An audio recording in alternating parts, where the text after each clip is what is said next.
aabot sa 22.7 billion pesos na savings ng gobyerno ang gagamitin upang ayudahan ang mga kababayan natin na lubhang apektado ng krisis dahil sa gera sa Middle East. Ayon kay Palace Press Officer Undersecretary Claire Castro, batay ito sa datos na ibinigay ng Department of Budget and Management alinsunod sa issuance ng National Budget Circulars 602 at 603.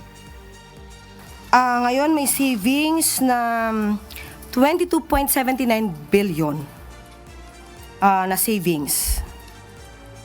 At sa ngayon po, kaya po in-announce itong circulars ay para po ipanawagan doon sa mga agencies na i-identify nila at i-declare kung saan nila maaaring magamit ito. Pero ang priority po dito ay ang uplift at ang kabuhayan po at mga pagtulong sa ating mga magsasaka.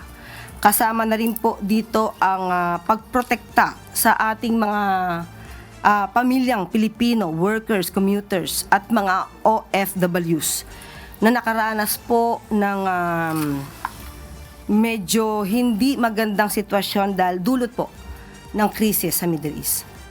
Nauna nang inihayag ni Pangulong Ferdinand Marcos Jr. na aabot sa nasa 37.5 million na mga Pilipino sa buong bansa ang tinatayang makatatanggap ng cash assistance program mula sa gobyerno.